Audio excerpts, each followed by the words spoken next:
Hello, my dear students. Today we are going to continue with the chapter periodic table, okay, and its properties.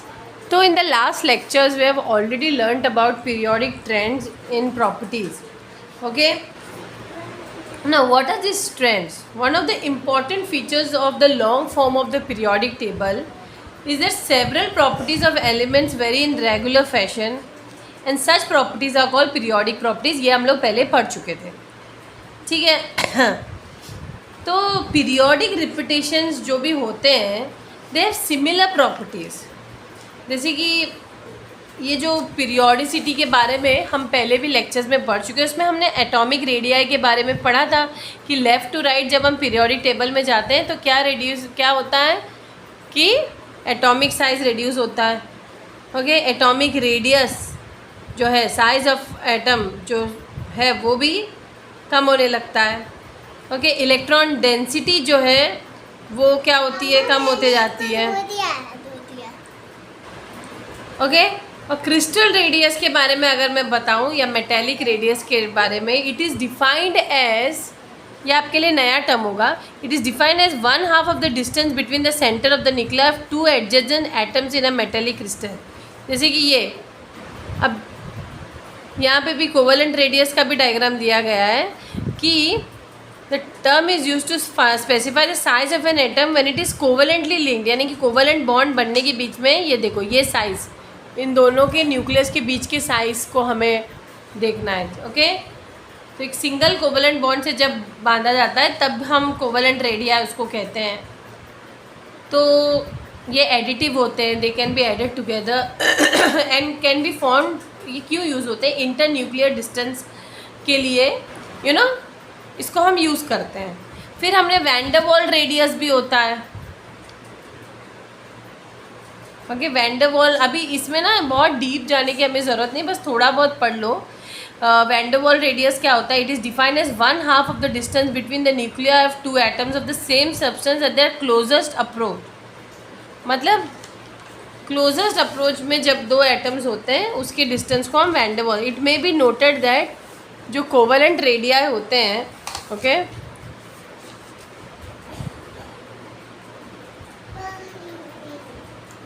जो covalent radii होते हैं basically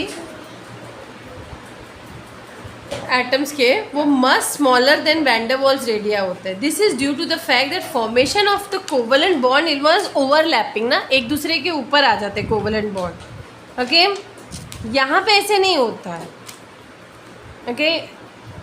तो उस covalent radio क्या होता है, फिर एक दूसरे पे ओवरलैप होने की वजह से इंटर न्यूक्लियर डिस्टेंस जो है वो कम हो जाता है. लेकिन वैन डर वाल्स रेडिया में ऐसा नहीं होता. Covalent radii are smaller in comparison to metallic और क्रिस्टल रेडिया. तो ये कुछ टर्म्स है जो आप लोगों को पता होना चाहिए, उसका कंपैरिजन भी आप लोगों को पता होना चाहिए, ओके. नेक्स्ट यहाँ पे वेरिएशन एक दिखाया है एक पीरियड का, लीबेव-बेकनॉफ, यानी कि पीरियड नंबर 2.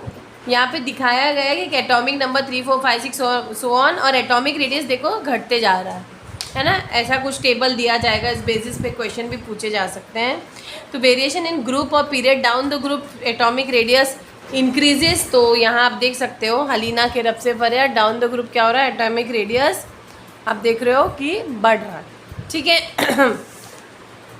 उसी तरह जो पीरियोडिक टेबल में वेरिएशन इन अ पीरियड और डाउन द ग्रुप दोनों आपको पता होना चाहिए. एटॉमिक वॉल्यूम की अगर मैं बात करूं तो atomic volume of an element is defined as the volume occupied by 1 gram of that element, okay. 1 gram of that element. Atomic volume is gram atomic mass upon the density. तो ये जो mayor थे उन्होंने ये basically atomic volume के बारे में पढ़ा था, और उन्होंने values of atomic volumes of various elements against the atomic numbers को प्लॉट करके एक कर्व हासिल किया था जिसको हम एटॉमिक वॉल्यूम कर्व बोलते हैं, ठीक है. तो एटॉमिक वॉल्यूम, तो the atomic volume curve consist of many sharp peak. इस तरह पीक्स, बहुत बड़े बड़े पीक्स आते हैं बीच में, and reflect remarkable periodicity in the atomic volume. तो ईच पीक ना ये क्या रिप्रेजेंट कर रहा है, each peak is occupied by, देखो यहाँ पे एटॉमिक वॉल्यूम, ये जो जो वाई एक्सिस और एक्स एक्सिस है ना, तो एक्स एक्सिस पे एटॉमिक नंबर लिखे गए हैं और वाई एक्सिस पे एटॉमिक वॉल्यूम लिखाया गया है। तो पहले hydrogen, helium, lithium, neon, magnesium, sodium, सबके इन्होंने यहाँ पे वॉल्यूम दिया गया है। तो each peak is occupied by the first element of the period. जैसे यहाँ पे ये पीक हीलियम का है, first element of the period 1 है ना, हीलियम, हाइड्रोजन। फिर नेक्स्ट वाला का क्या है, नेक्स्ट पीक किसका है, सोडियम। फिर क्या है नेक्स्ट, सोडियम के बाद पोटेशियम। देखो लिथियम भी पीक, जो जो पीक पे है ना वो पीरियड का फर्स्ट एलिमेंट है, याद रखना। जो कि जैसे अल्कली मेटल्स में हलीना के रब से फरियाद है ना, तो लीना के रब से फरियाद वो पीक पे होगा, है ना। तो the less reactive transition elements, like transition elements कौन होते हैं, ग्रुप डी एलिमेंट्स, वो लेस रिएक्टिव होते हैं, वो नीचे हैं, है ना। तो the electronegative elements also occupy ascending slope, जो स्लोप पे हैं ये बेसिकली कौन है, इलेक्ट्रोनेगेटिव एलिमेंट, जैसे क्लोरीन, फ्लोरीन वगैरह, जिसके हाई मेल्टिंग पॉइंट्स हैं वो डिसेंडिंग स्लोप होता है। असेंडिंग यानी ऊपर वाला स्लोप, डिसेंडिंग यानी कि नीचे वाला स्लोप। तो इंटरेस्टिंग ग्राफ है, इतना आप लोगों को डिटेल में नहीं आएगा, बस इतना याद रखना, the elements of a particular group in the periodic table are placed identically on the atomic volume curve. तो atomic volumes of some representative elements यहाँ पे इस टेबल में भी दिया गया है। इसके वॉल्यूम को आपको रटना अटना कुछ नहीं है, बस समझना है कि ग्रुप 2 का वॉल्यूम 13.5, मतलब जो पीक पे होगा ना वो पीरियड का फर्स्ट एलिमेंट होगा। जैसे लिथियम, सोडियम, पोटेशियम, ये लोग देखो पीक पे थे। अब बाकी देखो यहाँ पे दिया गया है, इन लोग का वेरिएशन आप देख सकते हो ना। On moving from left to right of a period, atomic volume of the element first decreases, पहले डिक्रीज हो रहा है, फिर सडनली इंक्रीज हो रहा है, फिर सडनली इंक्रीज हो रहा है।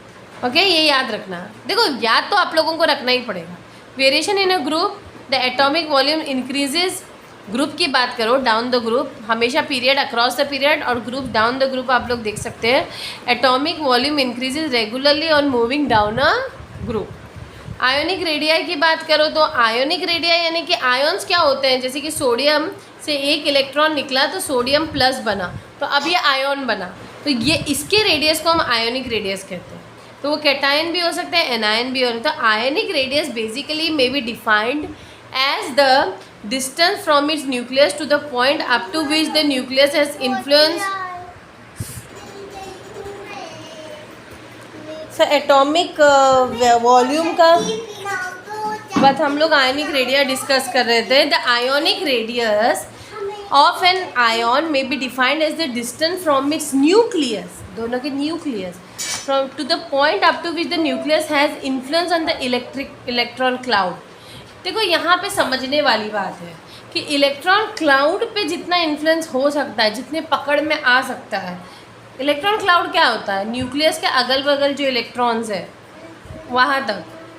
ओके, तो limit of electron cloud unknown nucleus can not be determined with certainty, इसलिए आयोनिक रेडियस को मेजर करना उतना आसान नहीं है। तो यहाँ रेडियाई ऑफ कैटायंस भी होते हैं, they are positively charge, obviously cations positively charge होते हैं, एनायंस नेगेटिवली चार्ज होते हैं।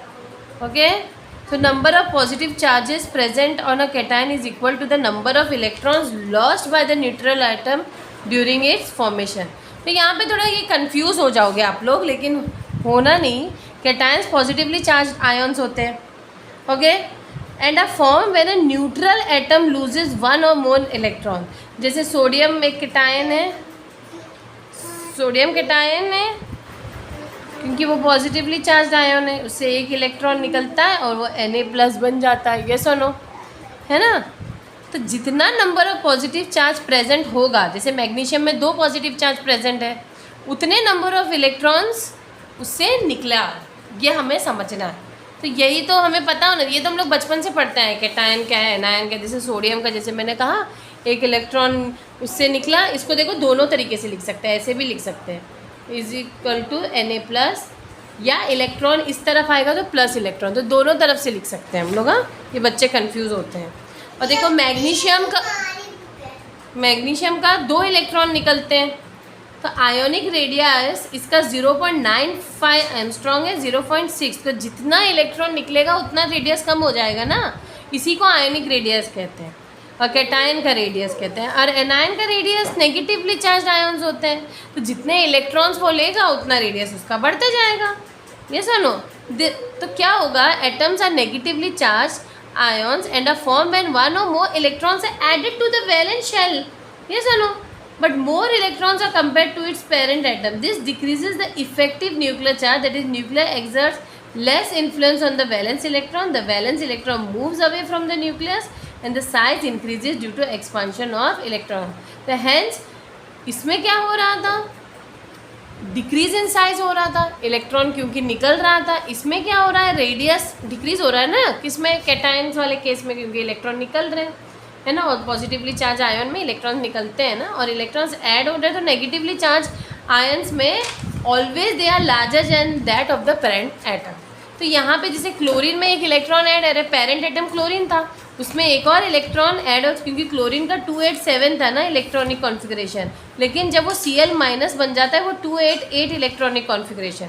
अब क्योंकि तुम लोग 11th स्टैंडर्ड में पहुंच गए हो तो इलेक्ट्रॉनिक कॉन्फ़िगरेशन ऐसे लिखने के लिए सीखिए, 1s2 2s2 2p6 3s2 3p5 17 electrons इस तरह भरो, ठीक है। Cl माइनस का इस तरह भरो। तो आयोनिक रेडियाई कुछ यहाँ पे टेबल फॉर्मेट में दिया है, आप लोग इसको रेफ़र कर सकते हो और लर्न कर सकते हो। और इसका variation of ionic radii in isoelectronic ions, देखो इसका मतलब क्या है, ions of different elements which possess the same number of electrons are called isoelectronic ions. ये डेफिनेशन भी आप लोग को पता होना चाहिए कि आइजो इलेक्ट्रॉनिक आयन्स क्या होते हैं, ions of different elements which possess the same number of, जैसे isoelectronic possess the same arrangement of electron but differ in nuclear charge. Example देख लो आप, P3 minus S2 minus Cl minus K plus Ca2 plus. मतलब क्या है इसका, यानी कि अगर आप Ca2 प्लस देख लो, कैल्शियम का एटॉमिक नंबर है क्या, कैल्शियम का एटॉमिक नंबर है 20 और इसका 19 है, दोनों का क्या डिफरेंट है, एटॉमिक नंबर। लेकिन जब इसमें से एक इलेक्ट्रॉन निकलेगा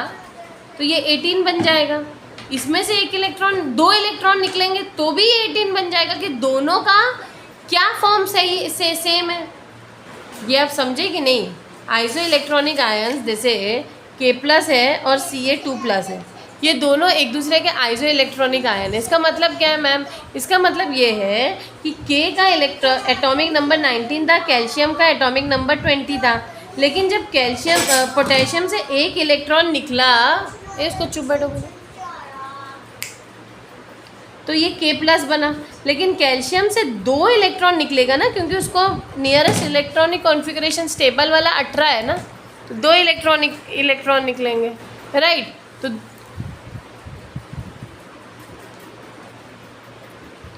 तो ये क्या बनेगा, Ca2 प्लस। तो दोनों के केस में K प्लस में कितने इलेक्ट्रॉन्स है, 2,8,8 है ना, 8 8 to 10 10 8 18 नहीं 18, हाँ इसमें कितना है 2,8,8 8 to 10 10 और 8 18। तो दोनों Ca2 प्लस और K प्लस का क्या सेम है, इलेक्ट्रॉनिक कॉन्फ़िगरेशन। ये अगर नहीं मालूम है तो प्लीज़ एक बार प्रैक्टिस करो आप लोग, आइसो इलेक्ट्रॉनिक आयन्स क्या होते हैं, ठीक है। इलेक्ट्रॉन निकलने के बाद उनका इलेक्ट्रॉनिक कॉन्फ़िगरेशन सेम होता है, लेकिन उनका जो पहला जो न्यूक्लियर चार्ज डिफ़र होगा। न्यूक्लियर चार्ज क्यों डिफ़र होगा, क्योंकि पोटेशियम के अंदर 19 यानी कि 19 जो मतलब नंबर ऑफ प्रोटॉन्स दोनों में डिफ़र करेगा ना, चाहे कैल्शियम और पोटेशियम दोनों में, ठीक है। यहाँ पे नंबर ऑफ इलेक्ट्रॉन्स दिए हैं N3 minus O2 minus F मास Na plus Mg2 plus L। Nuclear charge सब में अलग अलग है, देखो आयोनिक रेडियस भी सबका अलग अलग, ठीक है। तो यहाँ पे कुछ फॉर्मूलाज दिए गए हैं और species that will be iso electronic, जैसे नियॉन है Cl माइनस H माइनस। तो सबका इन्होंने क्या पूछा है, give the formula of the species that will be iso electronic with the following atoms और आयन्स। Ni के साथ कौन होगा, Ni के अंदर 10 इलेक्ट्रॉन्स है, इलेक्ट्रॉन्स को कंपेयर करो 10 है। Species iso electronic with neon वो होंगे जो इलेक्ट्रॉन लूज करने के बाद नियॉन के साथ इलेक्ट्रॉनिक कॉन्फ़िगरेशन मैच करेंगे। फॉर एग्जांपल नाइट्रोजन का कितना है, 14 है। नाइट्रोजन का एटॉमिक नंबर क्या है, 7 है, एटॉमिक नंबर ऑफ नाइट्रोजन 15 है,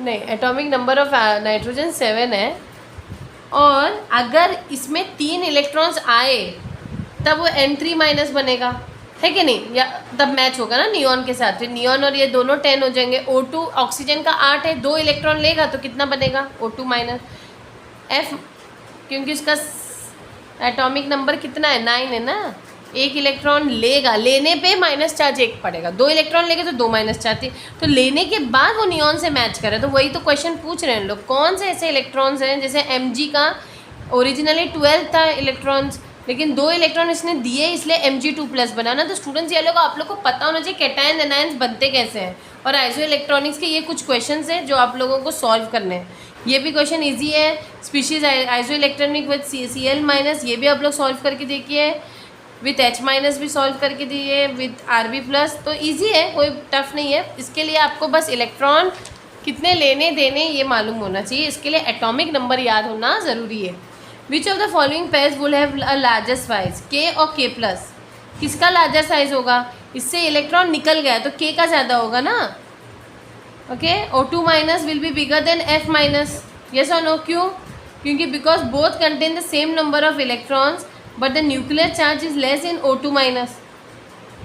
अब Na+ और Li+ में Na+ का साइज ज़्यादा होगा क्योंकि उसमें ज़्यादा शेल्स हैं। तो आर्सेनिक और फॉस्फोरस में आर्सेनिक का साइज ज़्यादा होगा because it contain larger number of shell. Na+ और मैग्नीशियम में Na+ because it contain lesser nuclear charge. यहाँ पे देखो इजी है, Na+ से 1 इलेक्ट्रॉन निकला इसलिए 1 चार्ज, Mg से 2 इलेक्ट्रॉन निकले, तो ऑब्वियसली जिसके इलेक्ट्रॉन ज़्यादा निकले उसके साइज़ कम हो जाता है ना, यही तो मैंने कहा था। वैलेंसी वाला कॉन्सेप्ट स्टूडेंट्स मैं पहले भी बता चुकी इसलिए मैं रिपीट नहीं करूँगी, वेरिएशन भी मैं पहले वाले लेक्चर्स में बता चुकी हूँ, तो आप लोग प्लीज़ उसको रिफ़र करिए। जो न्यू टॉपिक मैं अभी बताने जा रही हूँ वो है आयनाइजेशन एंथैल्पी और आयनाइजेशन एनर्जी। इसके बारे में भी पहले बता चुकी हूँ, मैं डिफ़ाइन कर चुकी हूँ, लेकिन कुछ नए कॉन्सेप्ट 11th स्टैंडर्ड में ऐड हो जाते हैं। देखो आयनाइजेशन एंथैल्पी मतलब क्या, इलेक्ट्रॉन निकालने के लिए जो एनर्जी लगती है उसी को हम आयनाइजेशन एनर्जी या आयनाइजेशन एंथैल्पी कहते हैं। तो डेफिनेशन अगर आया तो लिख देना, the amount of energy required to remove the most loosely bound electron from an isolated gaseous atom to form a gaseous ion is called the ionization enthalpy और ionization energy of that atom. ठीक है, तो इसमें से आप लोग देख सकते हो कि हम इसमें से इलेक्ट्रॉन निकाल रहे हैं कोई भी एलिमेंट से, तो एनर्जी उसको देनी पड़ती है, जब दोगे तभी तो इलेक्ट्रॉन निकाल जाओगे। और अगर एक इलेक्ट्रॉन निकाल तो M+ बनेगा, मतलब वो मेटल है, ओके, और ज़्यादा तो उस हिसाब से ज़्यादा बनेगा। ठीक है, और उसके बाद ये तो आयनाइजेशन एंथैल्पी की बात हुई, लेकिन जैसे मैंने कहा आयनाइजेशन एंथैल्पी 1 भी होता है 2 भी होता है, क्योंकि जैसे आप सोडियम की बात कर लो, सोडियम से 1 इलेक्ट्रॉन निकलता है तब वो Na+ बनता है, मैग्नीशियम से 2 इलेक्ट्रॉन निकलते हैं तो वो Mg2+ बनता है, राइट। तो यहाँ पे नोट करने वाली बात ये है कि मैग्नीशियम की 2 आयनाइजेशन एंथैल्पी है ना, तो मैम 3 इलेक्ट्रॉन भी तो निकल सकते, तो 3 आयनाइजेशन एंथैल्पी। तो यहाँ पे स्टूडेंट्स बच्चे जो कन्फ्यूजन हो जाते हैं कि ये सक्सेसिव आयनाइजेशन एंथैल्पी किसको बोलते हैं, सक्सेसिव आयनाइजेशन एंथैल्पी किसको बोलते हैं। ठीक है, तो सक्सेसिव आयनाइजेशन एंथैल्पी, जैसे मैग्नीशियम से मैंने पहले 1 इलेक्ट्रॉन निकालूंगी और मैग्नीशियम बनेगा Mg+, फिर मैग्नीशियम प्लस से मैं 1 इलेक्ट्रॉन निकालूंगी तब बनेगा मैग्नीशियम 2+। तो एक नहीं, इसके 2 आयनाइजेशन एंथैल्पी। उसी तरह किसी एलिमेंट के 3 भी हम निकाल सकते हैं, लेकिन हमेशा याद रखना, देखो यहाँ पे मैं एक सिंपल एग्जांपल बताती हूँ। जैसे 2 बहनें हैं, ओके, 2 सिस्टर्स हैं, छोटी और बड़ी। जैसे मेरी 2 बेटी है, इलाम और रियम बड़ी बेटी है, उसके हाथ में 2 चॉकलेट है। अब छोटी वाली आके 1 चॉकलेट छीन के लेके जाती है, ठीक है।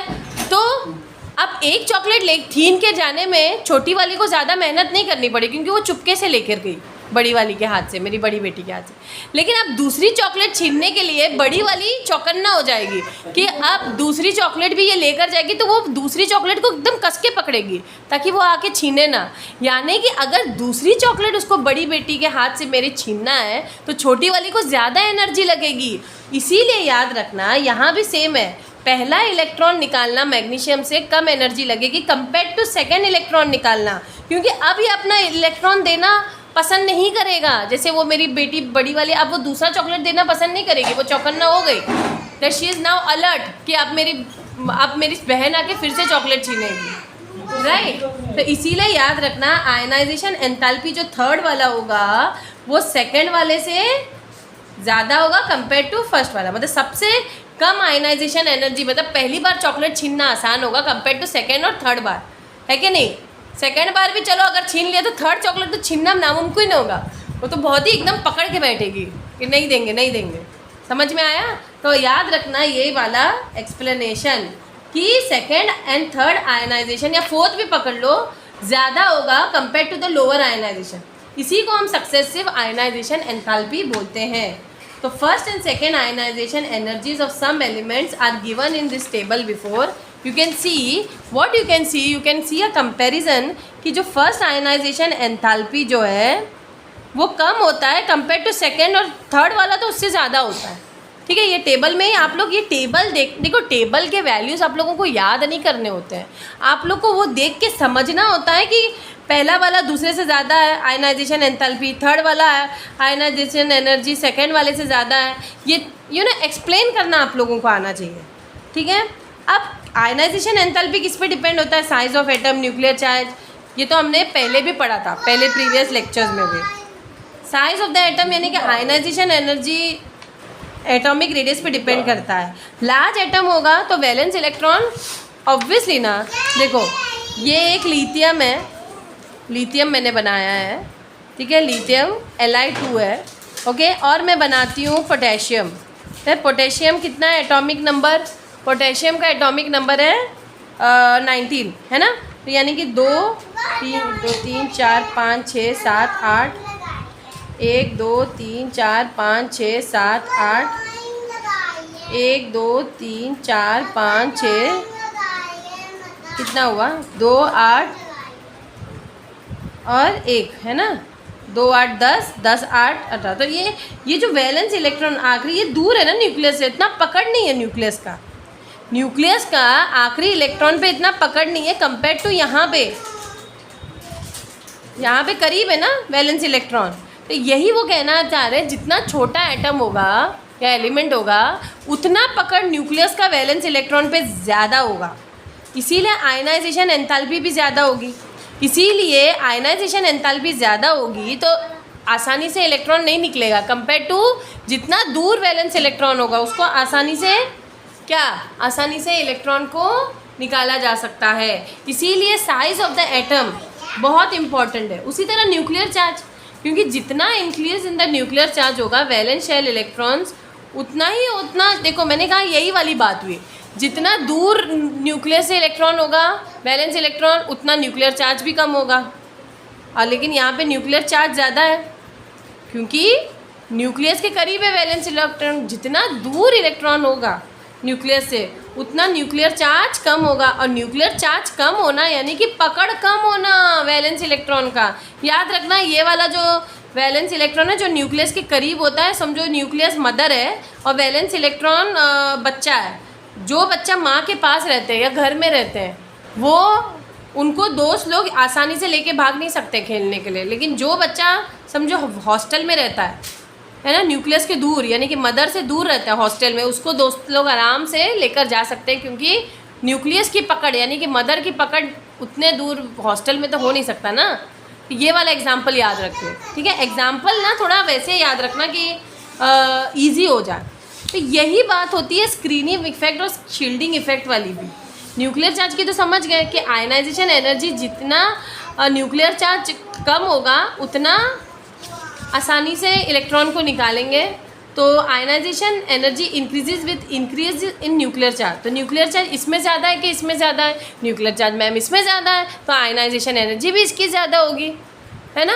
यहाँ पे न्यूक्लियर चार्ज इसकी कम है, आयनाइजेशन एनर्जी भी कम होगी, तो डायरेक्टली प्रोपोर्शनल है। Nuclear charge is directly proportional to ionisation enthalpy. जितना न्यूक्लियर चार्ज ज़्यादा होगा उतने आयनाइजेशन एनर्जी भी ज़्यादा लगेगी, और जितना एनर्जी न्यूक्लियर चार्ज कम होगा आयनाइजेशन एनर्जी भी कम होगी।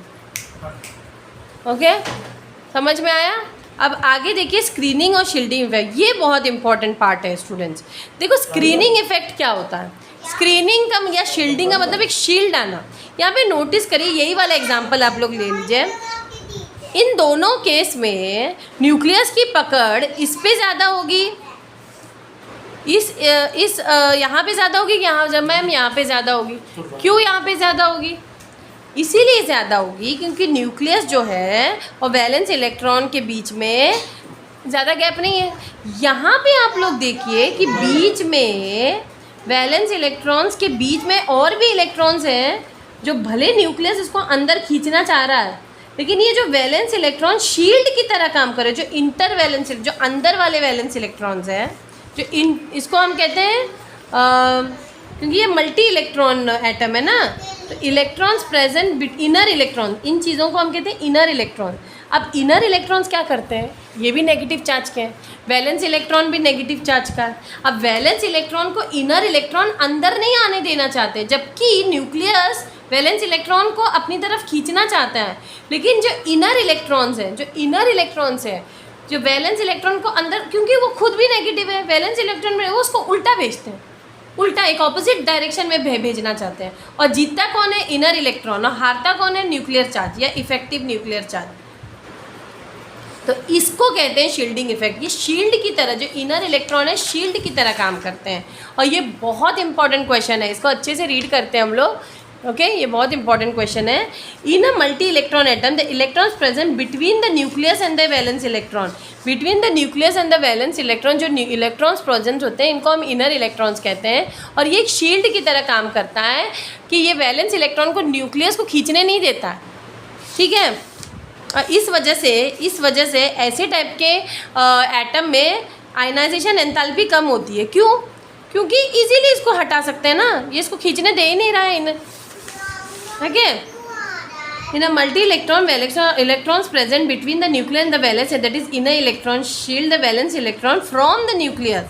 This decreases the effect of the nucleus on the valence electron and hence क्या होता है, due to the presence of inner electrons वो उसको अंदर आने नहीं देता है, और the nucleus exerts less force of attraction on the valence electron, है ना। तो न्यूक्लियस जो है वैलेंस इलेक्ट्रॉन को ज़्यादा फोर्स नहीं लगा सकता है, और इस वजह से वैलेंस इलेक्ट्रॉन को निकालना आसान के हो सकता है।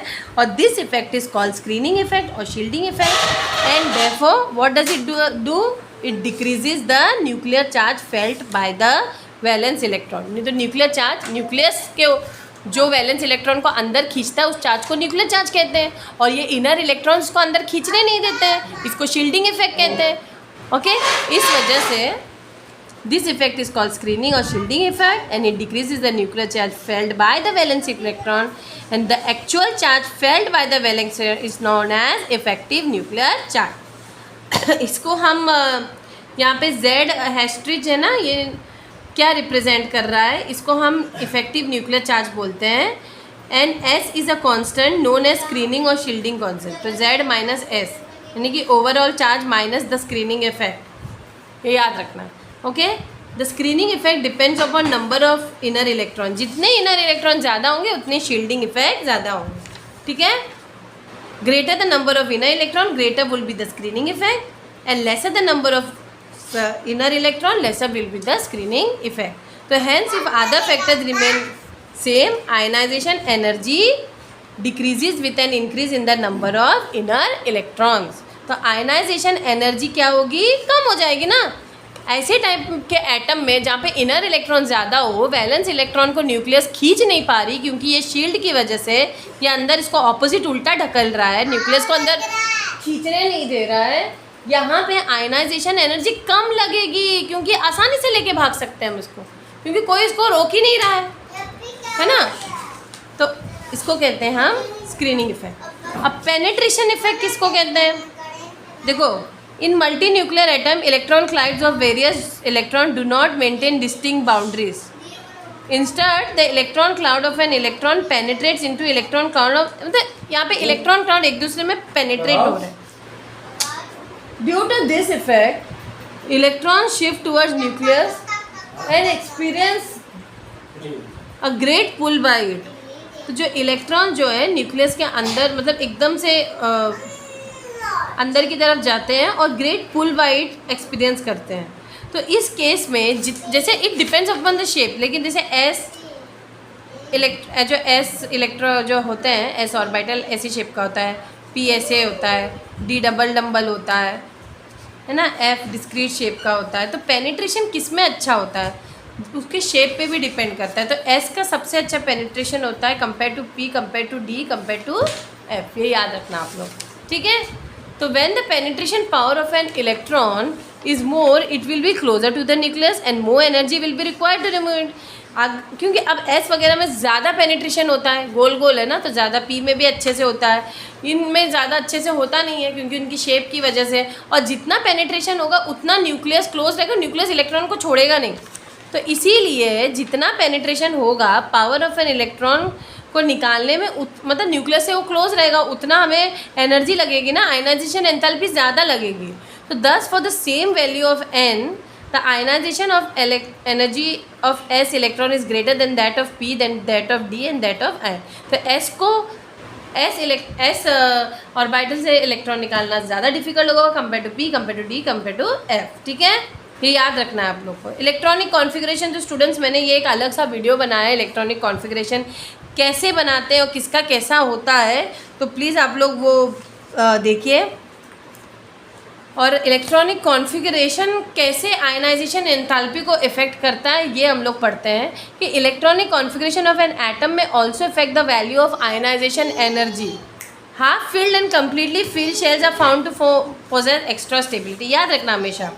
जैसे ना अभी एक डी ब्लॉक एलिमेंट है, उसमें हाफ फिल्ड ऑर्बिटल और फुल फील्ड ऑर्बिटल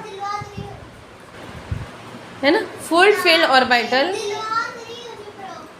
ज़्यादा स्टेबल होता है कंपेयर टू ऐसे नॉर्मल वाले. जैसे ये समझो 4 फील्ड है या 6 फील्ड है, चलो 6 फील्ड. अब मुझे क्वेश्चन आया ये ज़्यादा स्टेबल है कि ये वाला, क्योंकि ये हाफ फील्ड है. तो half filled orbitals are more stable than not half filled या इवन फुल फील्ड ना. ये दोनों का बहुत अच्छा स्टेबिलिटी होता है, ये याद रखना आपको. जैसे helium possess a stable electronic configuration. Okay, other noble gases also they are completely filled shell. मतलब सारे noble gases completely filled shell होते हैं. इनका अच्छा आयनाइजेशन, इनके तो मतलब इन लोग तो आयनाइजेशन एनर्जी इनको बहुत ही ज़्यादा लगेगी. इनफैक्ट ये एक तो पार्टिसिपेट नहीं करते कि इलेक्ट्रॉन्स दे, लेकिन अगर निकालना है तो बहुत एनर्जी देनी पड़ेगी. और एलिमेंट्स लाइक बी, मैग्नीशियम, ये इलेक्ट्रॉनिक कॉन्फ़िगरेशन NH2 टाइप के होते हैं जिसमें s orbitals are completely filled. तो इसमें भी elements also have higher ionization energy. तो animals like nitrogen, phosphorus, they possess configuration of NH2, NPX1, PY1, NP, मतलब XYZ तो वो है ना, P ऑर्बिटल के XYZ नहीं, P ऐसा भी होता है, ऐसा भी होता है और ऐसे होता है ना. तो XY, PXY, PYZ, ये यहाँ की PX, PY, PZ इस configure P orbital belonging to the valence shell are exactly half filled. देख लो ना, नाइट्रोजन का एटॉमिक कॉन्फ़िगरेशन क्या है 7, तो 1s2, 2s2, 2p क्या होगा 2p3 होगा ना. और P ऑर्बिटल में हाफ फील्ड, मैंने क्या कहा था, हाफ फील्ड परिस्थिति में स्टेबिलिटी ज़्यादा होती है, तो ये हाफ फील्ड है ना नाइट्रोजन का. 1s2 तो ऐसा होगा, 2s2 ऐसा होगा और 2p3 है. ये वाला कंडीशन हमेशा हाफ फील्ड और फुल फील्ड तो अक्सर नोबल गैसेस में मिलेंगे, हाफ फील्ड नाइट्रोजन, फॉस्फोरस इनमें मिलेंगे. अगर नहीं समझ में आए तो करके देख लो, जब तक करोगे नहीं समझोगे नहीं. तो सारे इलेक्ट्रॉनिक कॉन्फ़िगरेशन जिस ऑर्बिटल में हाफ फील्ड होंगे उनकी स्टेबिलिटी ज़्यादा होगी और उसमें उससे इलेक्ट्रॉन निकालना आसान नहीं होगा, उसका आयनाइजेशन एंथैल्पी ज़्यादा होगा. इतना याद रखिए, ठीक है. और इनकी स्टेबिलिटी क्योंकि ज़्यादा होती है और आयनाइजेशन एनर्जी भी ज़्यादा या हायर लगेगी. तो वेरिएशन ऑफ आयनाइजेशन एंथैल्पी आप टेबल फॉर्मेट में यहाँ पे देख सकते हो कि हाइड्रोजन का 132 है एटॉमिक नंबर 1 है, लेकिन हीलियम को देखो अचानक कितना बढ़ गया, क्यों? क्योंकि वो इसका फुल फील्ड ऑर्बिटल है ना, 2s2 है ना, 1s2 है ना, तो इसका 1s1 था, इसका 1s2 है, तो 2 ऑर्बिटल मतलब फुल फील्ड है, यानी कि उसमें ज़्यादा है ना, जितने नोबल गैस हैं उनके बहुत होते हैं, ओके। तो यहाँ पे वेरिएशन आप लोग देख सकते हो, सोडियम का इतना है, बेरिलियम का इतना ज़्यादा है, देखो, है ना। फिर बोरॉन का कम है, ऐसा क्यों? क्योंकि बेरिलियम का भी आप लोग नोटिस कर सकते हो, बेरिलियम का एटॉमिक नंबर कितना है? 2 है, सॉरी 4 है, यानी कि 1s2 2s2 भी फुल फील्ड है ना, इस वजह से। तो यहाँ पे आप लोग सबके लिए रीज़न आउट कर सकते हो। तो variation of first ionization energy with second भी कंपेयर कर सकते हो आप लोग। तो ये across the period down the group दोनों का वेरिएशन आपके बुक में दिया गया है। तो यहाँ पे आप लोगों को वेरिएशन बहुत अच्छे से पढ़ना होगा, क्योंकि वेरिएशन के लिए सबसे पहले ये टेबल देखिए, यहाँ पे आप लोग देख सकते हैं एकदम जो सबसे ज़्यादा आयनाइजेशन एंथैल्पी नोबल गैसेस के है, उसके बाद में, और ये फर्स्ट आयनाइजेशन एनर्जी की बात हो रही है, अभी तक सेकंड की नहीं बात की मैं। तो इन जनरल जो ionization energy increases with increases in atomic number across a period, in general तो ऐसा है, विद एक्सेप्शन ऑफ, एक्सेप्शन नहीं, देखो यहाँ बढ़ते जा रहा है, सबसे ज़्यादा तो नोबल गैस का ही होगा। तो gradual increase in the values of ionization enthalpy, मतलब फर्स्ट आयनाइजेशन एंथैल्पी की बात हो रही है, ओके। तो यह न्यूक्लियर चार्ज की भी बात होगी, shell number of shell same रहते हैं, न्यूक्लियर चार्ज बढ़ते जाता है, इसलिए आयनाइजेशन एंथैल्पी बढ़ रहा है, साइज ऑफ एटम घट रही है। तो रीज़न अगर पूछा गया तो ये तीनों रीजन्स दे देना, है ना। अक्रॉस द पीरियड साइज घटता है, न्यूक्लियर चार्ज बढ़ता है, इलेक्ट्रॉन को निकालना आसान नहीं होता है, इसलिए आयनाइजेशन एंथैल्पी बढ़ती है, ठीक है। तो combined effect of the above factors, nucleus आखिरी इलेक्ट्रॉन को, वैलेंस इलेक्ट्रॉन को अपने से दूर नहीं करना चाहता है। उसी तरह एक और क्वेश्चन पूछा गया है कि बोरॉन और ऑक्सीजन दोनों के पास लोअर आयनाइजेशन एनर्जी है और बेरिलियम और नाइट्रोजन के रिस्पेक्ट में, तो ये क्यों? तो यहाँ पे देखिए बेरिलियम, अब यहाँ पे देखिए बोरॉन है और ऑक्सीजन है, इसका ionization enthalpy compare to beryllium कम है, कह रहे हैं। किसका? बोरॉन और ऑक्सीजन का compare to beryllium and nitrogen. जैसे कि नाइट्रोजन का देखो आयनाइजेशन एंथैल्पी ज़्यादा है, क्योंकि यहाँ पे हाफ फील्ड ऑर्बिटल, अभी तो मैंने किया था 1s2 2s2 2p3, ये हाफ फील्ड ऑर्बिटल है, इसका ऑब्वियसली ऑक्सीजन से ज़्यादा इसीलिए आयनाइजेशन एनर्जी है। उसी तरह बेरिलियम बोरॉन में वही वाला रीज़न है, ठीक है। यहाँ पे आप लोग करके देख लो, बेरिलियम का देखो एटॉमिक नंबर क्या है, बेरिलियम का 4 है, बोरॉन का 5 है, इसका 1s2 2s2 हाफ फील्ड है ना।